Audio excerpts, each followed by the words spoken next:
নিজের বন্ধুদের জন্য, আপনজনের জন্য সবকিছু উজাড় করে দেওয়ার নাম হলো ভালোবাসা। নিজের মাতৃভূমির জন্য সাহসের সাথে লড়াই করা এবং আনন্দে নিজের জীবন ত্যাগ করে দেওয়াও কিন্তু প্রেমের নামান্তর। সেই জন্য যারা বুদ্ধিমান ব্যক্তি তারা কখনো প্রেমের পরিভাষা খুঁজতে চান না, কারণ তারা জানেন যে এই প্রেম কতটা বিশাল। তারা জানেন যে এই প্রেম হলো এক বিশাল সাগর যাকে নিজের মুঠোয় ধরে রাখা যায় না। সেই জন্য এই প্রেমের সাগরে ডুবে যান এবং সকলকে ভালোবাসতে শিখুন। যদি সবাইকে ভালোবাসতে পারেন তাহলে তাদেরও কল্যাণ হবে যারা আপনাকে ভালোবাসে, তাদেরও কল্যাণ হবে যাদেরকে আপনি ভালোবাসেন, আর আপনারও কল্যাণ হবে। আর তখন এই মন ভালোবেসে বলবে রাধা রাধা। কখনো এই প্রশ্ন আসতে পারে যে ইমারত কেন নির্মাণ করা হয়, কেন উৎসব পালন করা হয়, কেন মানুষ নিজেদের জন্মদিন পালন করেন, কেন দোল, বিজয়া দশমী? যে নারায়ণের প্রতি ভক্তির কারণে ভক্ত প্রহ্লাদকে অগ্নি স্পর্শও করতে পারেনি। যদি বিজয়া দশমী পালন না করা হয় তাহলে কি এই সংসার ভুলে যাবে যে এই দিনে শ্রীরাম রাবণকে বধ করেছিলেন? যদি আমরা দীপাবলির এই উৎসব পালন না করি তাহলে কি এই সংসার এটা ভুলে যাবে যে অযোধ্যাতে অমাবস্যার এমন এক রাত এসেছিল যে রাত্রে অযোধ্যা পূর্ণিমার থেকে বেশি উজ্জ্বল হয়ে উঠে? বিষয়টা হলো মনে রাখা। যখন জীবনে আমরা কোনো একটা স্থানে পৌঁছই, উপলব্ধিগুলোর উৎসব পালন করি, যাতে সেই মুহূর্তে আমরা সকলের মধ্যে আনন্দ ছড়াই এবং মানুষ সেই মুহূর্তটা মনে রাখেন। এই স্মৃতিগুলোই মানুষের মধ্যে বিশ্বাসের জন্ম দেয়। এই বিশ্বাস যে আগামী যেদিন আসছে তাতে আরও আনন্দের সম্ভাবনা রয়েছে। ভালোবাসার এই উৎসব, ভালোবাসার এই পার্বণ, এটা মানুষের মনে বিশ্বাসের জন্ম দেয় যে প্রত্যেক যুগে কেউ না কেউ এসেছে এবং পরবর্তীতেও আসবে। তাহলে আসুন আমরা ডুবে যাই আমার লীলার এই প্রেম যাত্রায় এবং ভালোবাসার এমন একটা উৎসব পালন করা যাক যা এই সংসার যুগ যুগ পর্যন্ত মনে রাখবে। তাহলে আসুন আর আমার সাথে ভালোবেসে বলুন রাধা রাধা। সমুদ্র মন্থনের সময় দুই ধরনের রত্ন লাভ করা হয়েছিল। প্রথম হলাহল, যার প্রভাব থেকে এই সমস্ত সংসারের জীবের প্রাণ বাঁচানোর জন্য মহাদেব তাকে নিজের কণ্ঠে ধারণ করে নিয়েছিলেন। আর দ্বিতীয় অমৃত, যেটা কিঞ্চিত পরিমাণ মাত্রায় পাওয়া গেছিল। কখনো কখনো জীবনে এমন কোনো বস্তু যা আপনি প্রয়োজনের থেকেও অনেক বেশি মাত্রায় ভোগের জন্য লাভ করে থাকেন তা আপনার জন্য বিষ প্রমাণিত হতে পারে। যেমন জল, প্রয়োজনের থেকে অনেক বেশি মাত্রায় যদি এই জল আসে তাহলে আপনার প্রাণ কাটতে পারে, কিন্তু পরিশ্রমের পরে এক পাত্র শীতল জল দ্বারা আপনি যদি স্নান করে নেন তাহলে তা আপনার শরীরের জন্য অমৃত হবে। পরিশ্রম করার পরে যদি আপনার শরীর এক পাত্র খাবার লাভ করে তাহলে তা আপনার শরীরের জন্য অমৃত। কিন্তু যদি কোনো পরিশ্রম না করেই আপনি দিনরাত শুধুই খাবার গ্রহণ করতে থাকেন তাহলে আপনার কাছে তা বিষ সমান। বিষ এবং অমৃত গ্রহণ করাটা আপনার উপরে নির্ভর করছে। কোনো বস্তু আপনার পক্ষে বিষও হতে পারে আবার অমৃতও হতে পারে। নির্ভর করছে যে আপনি সেটা কিভাবে ব্যবহার করছেন, কতটা মাত্রায় ব্যবহার করছেন। আসুন আমার সাথে ভালোবেসে বলুন রাধা রাধা। প্রেম আড়াই অক্ষর, মাত্র আড়াই অক্ষরের এই শব্দ প্রেম, এর মধ্যে ত্রিলোকের এবং সমগ্র ব্রহ্মাণ্ডের বীজ নিহিত আছে। এমন কি আছে যা এই প্রেম করতে পারে না? যেখানে শক্তি এবং বিদ্যা প্রয়োগ করে আপনি কিছুই করতে পারবেন না, সেটাও প্রেম দ্বারা অর্জন করা সম্ভব। প্রেম চাইলে পাথরেও ফুল ফোটাতে পারে। প্রেম চাইলে ন্যাড়া পাহাড়ের বুক চিরে নদীপথ তৈরি করতে পারে। চাইলে নিরক্ষর ব্যক্তিকে সংসারের শ্রেষ্ঠ জ্ঞানী করে তুলতে পারে। শুধুমাত্র এই প্রেমের জন্য সবার দুষ্টু কানাই ঘনশ্যাম হয়ে উঠেছিল। শুধুমাত্র এই প্রেমের টানেই ত্রিলোকের স্বামী দ্বারকাধীশ নির্ধন সুদামার পদসেবাও করেছিলেন। এই প্রেম হলো সংসারের সবথেকে বড় শক্তি। এই সংসারের আধার হলো প্রেম। এমন কিচ্ছু নেই যা এই প্রেমের পক্ষে সম্ভব নয়। যেখানে বিদ্যা এবং শক্তি সাহায্য করতে পারে না, সেখানে এই প্রেম আপনাকে জয়ী করে দিতে পারে। তাহলে আসুন আর আমার সাথে ভালোবেসে বলুন, রাধা রাধা। আর তোমাদের সকলকে রক্ষা করতে এসেছি। সবাই ওর কথা মেনেও নিল। প্রত্যেক দিন ওকে ধনধান্য খাবার এইসব প্রদান করতে লাগলো। তারপরে এমন একটি রাত এলো যেদিন দূরে কোথাও কিছু শেয়ালের দল তাকে ডাকতে শুরু করলো। আর তখন এই শেয়াল নিজেকে আটকেই রাখতে পারল না। সেও ঠিক শেয়ালের মতোই ডাকতে শুরু করলো। সকলে সেটা শুনতেও পেলেন এবং সকলে এটা বুঝতেও পেরে গেলেন যে এ হলো একটা ভণ্ড। সেই জন্য জীবনে কখনো ছলনা করবেন না। তাকে আপনি যতই লুকোনোর চেষ্টা করুন না কেন, সেটা অবশ্যই একদিন সামনে চলে আসবে। আর তা করতে পারেন ঠিক পদ্ম ফুলের মতো। একটি পদ্ম ফুল কিন্তু জন্ম নেয় পাকের মধ্যে। তারপরেও এই পদ্ম ফুল দেবতাদের প্রসাধনের অঙ্গ হয়ে ওঠে। আসুন আর আমার সাথে ভালোবেসে বলুন, রাধা রাধা। জীবনে অনেক সময় আমরা এটা দেখে থাকি যে আগামী প্রজন্ম সেই কাজটি করে যেটা তার পূর্ববর্তী প্রজন্ম করে গেছেন। একটা উদাহরণ দিই। তাহলে দেখুন, একদিকে আছে মাতা পিতা যারা আজীবন সংঘর্ষ করেছেন ধন অর্জন করার জন্য। তারপর তারই সন্তান তার সাথেই লড়াই করে তার থেকে সমস্ত সম্পত্তি ছিনিয়ে নিল। তারপরে যত সময় অতিবাহিত হয়, সেই সন্তানের সাথেও সেই একই ক্রিয়া ঘটতে থাকে। তার সন্তান তার সমস্ত সম্পত্তি ছিনিয়ে নেয়। তাহলে এমন কি সঞ্চয় করবেন যা পরবর্তী প্রজন্মকে দিয়ে যেতে পারেন, সেই বিষয়ে ভাবুন। ভেবে দেখুন, এই যে ধন সঞ্চয় আপনি করছেন, এর আসলে লাভ কি? অবশ্যই আবশ্যক, কিন্তু এটাই কি শুধু সবথেকে গুরুত্বপূর্ণ বিষয়, যেখানে আপনি জানেন যে আপনি এই সম্পত্তি ভোগ করতে পারবেন না, কারণ এই সমস্ত সম্পত্তি আপনাকে পরবর্তী প্রজন্মের হাতে সঁপে দিতে হবে। তাহলে ধন সঞ্চয় করুন, কিন্তু এমন একটা সম্পত্তি কেন সঞ্চয় করা উচিত নয় যার উপভোগও আপনি করতে পারবেন, পরবর্তী প্রজন্মকেও দিয়ে যেতে পারবেন, আর মতভেদও হবে না। এমন সম্পত্তি আছে, আর এই সম্পত্তি হলো প্রেম। যদি আপনার মনে কোনো কিছু সঞ্চয় করার বাসনা জেগে ওঠে, তাহলে প্রেম সঞ্চয় করুন। সেটা পরবর্তী প্রজন্মও পাবে এবং সেই প্রজন্ম ভবিষ্যতে ভালোবাসা ছড়াতে থাকবে। আর তখন এই মন সুপ্রসন্ন হয়ে বলবে, রাধা রাধা। এই পাথর দেখতে পাচ্ছেন আপনি? কত গোল, কতটা চকচকে। বাচ্চাদের অনেক সময় এটা নিয়ে খেলতে ভালো লাগে, আর কেনই বা লাগবে না? কতটা সুন্দর আর মসৃণ এটা। কিন্তু আপনি কি কখনো ভেবে দেখেছেন এই পাথর আগে কি ছিল? কোনো বিশাল আকার পর্বত, কোনো বিশাল আকার পাথরের একটা বড় ভেঙে যাওয়া অংশ বিশেষ, যেটা কোনোভাবে নদীতে পড়ে নদীর ধারার সাথে বইতে থাকলো। মাটির সাথে ঘর্ষণ হলো, বালির কণার সাথে ঘর্ষণ হতে থাকলো, আর তারপর ধীরে ধীরে এই আকার পেল। এবার আমরাও এই পাথরের মতোই। তাই মনে রাখবেন, আপনার ব্যক্তিত্ব, আপনার এই স্বরূপ ঈশ্বরের দেওয়া কখনোই নয়। হ্যাঁ, প্রকৃতি অবশ্যই আপনাকে জন্ম দিয়েছেন, কিন্তু আপনি নিজে নিজের ব্যক্তিত্বের রচয়িতা। আর আপনি তা রচনা করেন কঠিন পরিস্থিতির মুখোমুখি হয়ে, সংকটের ধারা পার করে। তাই আপনিও এই পাথরের মতো নিরন্তর চেষ্টা করতে থাকুন। নিজের অস্তিত্ব বজায় রাখুন, এই অস্তিত্বকে মহান করতে থাকুন, আর আমার সাথে ভালোবেসে বলুন, রাধা রাধা। তাহলে আপনার হাতে কি আছে? আপনার হাতে আছে সেই সময় যেটা আপনি এখন কাটাচ্ছেন, সেই সময় যখন আপনি আমার কথা শুনছেন, সেই সময় যখন আমি আপনার সাথে কথা বলছি। শুধু এটাই আপনার হাতে আছে। এবার এটাকে নিয়ে আপনি কি করবেন?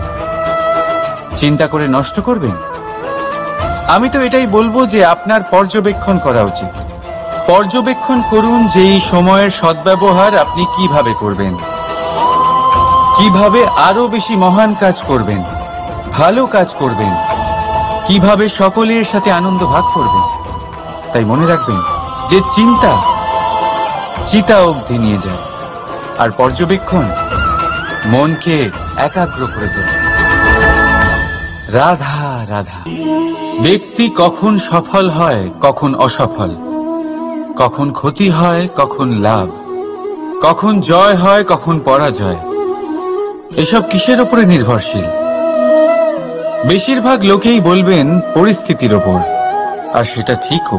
প্রত্যেকের জীবনের একটা অংশ অবশ্যই, কিন্তু আপনাকে নিরন্তর চেষ্টা করে যেতে হবে, পুনরায় ঘুরে দাঁড়িয়ে এগিয়ে যেতে হবে, তবেই সফলতা আসবে। যদি এতই সহজ হতো সফল হওয়া, তাহলে সবাই সফল হতো, তাই তো? রাধা রাধা। কেন কষ্টকে কমানো গণিতের খেলা নয়, ব্যবহার আর প্রেমের খেলা। কখনো কারোর মাথায় হাত রেখে তাকে শুভেচ্ছা জানালে হয়তো সেটা তাকে এত আনন্দিত করে যে সে পুরো জগৎ জয় করতে পারে। কখনো আপনার মুখ থেকে যখন কারোর জন্য কটু কথা বেরোয়, আর হয়তো সেটা তাকে এত কষ্ট দিয়ে দেয় যে সে এই জগতে কিছুই করতে পারে না। জীবনে কখনো সম্পর্কের মধ্যে গণিতকে আনবেন না, কখনো না। না লাভ ক্ষতি, না গুণ ভাগ। মনে রাখবেন, এই সংসারে এমন কোনো সমীকরণ নেই যেটার সমাধান নেই, শুধু তা খুঁজতে একটু সময় লাগে। রাধা রাধা। সূর্য এই সংসারে সব থেকে বেশি তেজস্বী, এই সূর্য সব থেকে বেশি উজ্জ্বল, সব থেকে বেশি শক্তিশালী। কিন্তু আপনি কি কখনো সূর্যোদয় দেখেছেন? এই শক্তিশালী সূর্য কিভাবে উদয় হয়? লাল রঙের আভার সাথে, সৌম্যতার সাথে, শান্তির সাথে উদয় হয়। কখনো সূর্যাস্ত দেখেছেন? সেই লাল রঙের আভা, সেই সৌম্যতা, সেই একই শান্তি। আর এটাই একজন মহান ব্যক্তিত্বের গুণ। যখন জীবনে উত্থান ঘটে তখনও অহংকার করেন না, সৌম্যতা বজায় রাখেন। আবার যখন জীবনে ক্ষতি হয় তখনও সৌম্যতা বজায় রাখেন। যদি আপনিও চান সূর্যের মতো আপনি সম্মান পাবেন, তাহলে সূর্যের মতন হন। যখন জীবনে আনন্দ আসে, কুশল আসে, তখন সীমা লঙ্ঘন করবেন না। যখন জীবনে দুঃখ হয়, এই ভাষা কত অদ্ভুত। না, প্রেমের অর্থ কাউকে লাভ করা নয়, বরং তার মাঝে বিলীন হয়ে যাওয়া। যদি কারোর হাত ধরে থাকি, তাহলে আজীবন তার সাথে পথ চলা হলো প্রেম। প্রেম শুধুমাত্র সেটা নয় যা প্রেমী আর প্রেমিকার কেশদামে মালা বেঁধে দেয়। মাতা পিতার জন্য দিনরাত পরিশ্রম করা, নিজের পরিবারের জন্য দিনরাত পরিশ্রম করা, সেটাও প্রেম।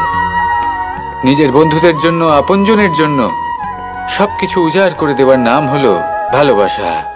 নিজের মাতৃভূমির জন্য সাহসের সাথে লড়াই করা এবং আনন্দে নিজের জীবন ত্যাগ করে দেওয়াও কিন্তু প্রেমের নামান্তর। সেই জন্য যারা বুদ্ধিমান ব্যক্তি, তারা কখনো প্রেমের পরিভাষা খুঁজতে চান না, কারণ তারা জানেন যে এই প্রেম কতটা বিশাল। তারা জানেন যে এই প্রেম হলো এক বিশাল সাগর, যাকে নিজের মুঠোয় ধরে রাখা যায় না।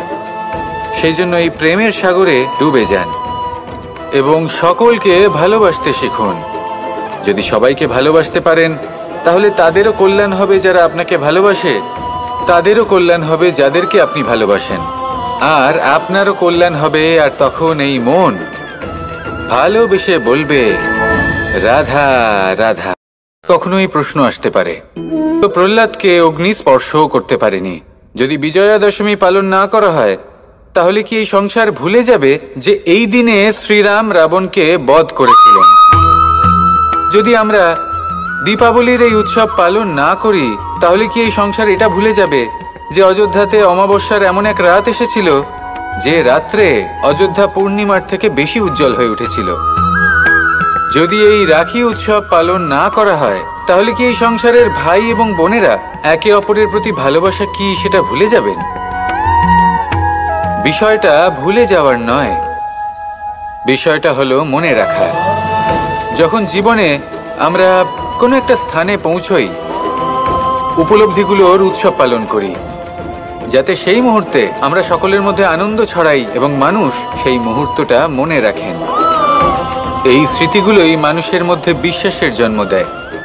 এই বিশ্বাস যে আগামী যেদিন আসছে তাতে আরো আনন্দের সম্ভাবনা রয়েছে। ভালোবাসার এই উৎসব, ভালোবাসার এই পার্বণ, এটা মানুষের ধন হয়েও ধন অর্জন করতে পারেন, ঠিক পদ্ম ফুলের মতো। একটি পদ্ম ফুল কিন্তু জন্ম নেয় পাকের মধ্যে, তারপরেও এই পদ্ম ফুল দেবতাদের প্রসাধনের অঙ্গ হয়ে ওঠে। আসুন আর আমার সাথে ভালোবেসে বলুন, রাধা রাধা।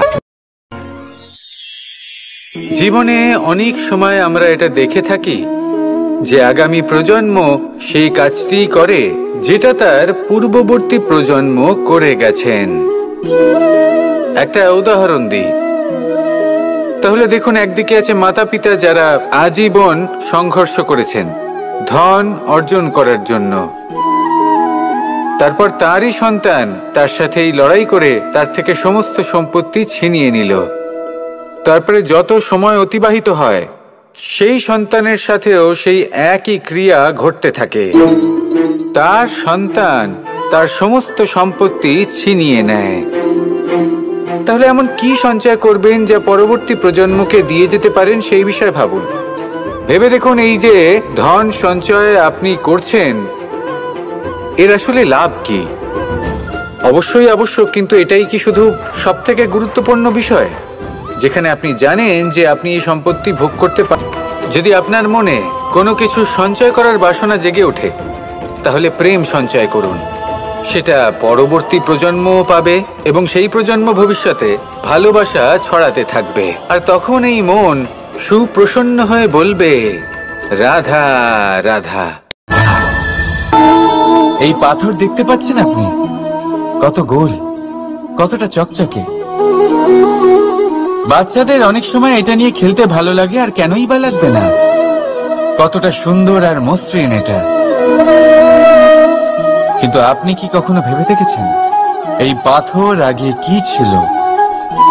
কোনো বিশাল আকার পর্বত, কোনো বিশাল আকার পাথরের একটা বড় ভেঙে যাওয়া অংশ বিশেষ, যেটা কোনোভাবে নদীতে পড়ে নদীর ধারার সাথে বইতে থাকলো। মাটির সাথে ঘর্ষণ হলো, বালির কণার সাথে ঘর্ষণ হতে থাকলো, আর তারপর ধীরে ধীরে এই আকার পেল। এবার আমরাও এই পাথরের মতোই। তাই মনে রাখবেন, আপনার ব্যক্তিত্ব, আপনার এই স্বরূপ ঈশ্বরের দেওয়া কখনোই নয়। হ্যাঁ, প্রকৃতি অবশ্যই আপনাকে জন্ম দিয়েছেন, কিন্তু আপনি নিজে নিজের ব্যক্তিত্বের রচয়িতা। আর আপনি তা রচনা করেন কঠিন পরিস্থিতির মুখোমুখি হয়ে, সংকটের ধারা পার করে। তাই আপনিও এই পাথরের মতো নিরন্তর চেষ্টা করতে থাকুন। নিজের অস্তিত্ব বজায় রাখুন, এই অস্তিত্বকে মহান করতে থাকুন, আর আমার সাথে ভালোবেসে বলুন, রাধা রাধা। সংসারে প্রত্যেক মানুষের মনের গভীরে কথায় আছে, জীবনের সম্পর্ক নিয়ে কখনো অঙ্ক কষা উচিত নয়। এই কথা তো ঠিক। যদি এই সম্পর্কে লাভ, ক্ষতি, গুণ, ভাগ এসব চলে আসে, তাহলে বাড়ানো, কষ্টকে কমানো গণিতের খেলা নয়, ব্যবহার আর প্রেমের খেলা। কখনো কারোর মাথায় হাত রেখে তাকে শুভেচ্ছা জানালে হয়তো সেটা তাকে এত আনন্দিত করে যে সে পুরো জগৎ জয় করতে পারে। কখনো আপনার মুখ থেকে যখন কারোর জন্য কটু কথা বেরোয়, আর হয়তো সেটা তাকে এত কষ্ট দিয়ে দেয় যে সে এই জগতে কিছুই করতে পারে না। জীবনে কখনো সম্পর্কের মধ্যে গণিতকে আনবেন না, কখনো না। না লাভ ক্ষতি, না গুণ ভাগ। মনে রাখবেন, এই সংসারে এমন কোনো সমীকরণ নেই যেটার সমাধান নেই, শুধু তা খুঁজতে একটু সময় লাগে। রাধা রাধা। সূর্য এই সংসারে সব থেকে বেশি তেজস্বী এই সূর্য, সব থেকে বেশি উজ্জ্বল, সব থেকে বেশি শক্তিশালী। কিন্তু আপনি কি কখনো সূর্যোদয় দেখেছেন? এই শক্তিশালী সূর্য কিভাবে উদয় হয়? লাল রঙের আভার সাথে, সৌম্যতার সাথে, শান্তির সাথে উদয় হয়। কখনো সূর্যাস্ত দেখেছেন? সেই লাল রঙের আভা, সেই সৌম্যতা, সেই একই শান্তি। আর এটাই একজন মহান ব্যক্তিত্বের গুণ। যখন জীবনে উত্থান ঘটে তখনও অহংকার করেন না, সৌম্যতা বজায় রাখেন। আবার যখন জীবনে ক্ষতি হয় তখনও সৌম্যতা বজায় রাখেন। যদি আপনিও চান সূর্যের মতো আপনি সম্মান পাবেন, তাহলে সূর্যের মতন হন। যখন জীবনে আনন্দ আসে, কুশল আসে, তখন সীমা লঙ্ঘন করবেন না। যখন জীবনে দুঃখ আসে, কষ্ট আসে, বিনাশের পথে অগ্রসর হবেন না। সৌম্য থাকুন।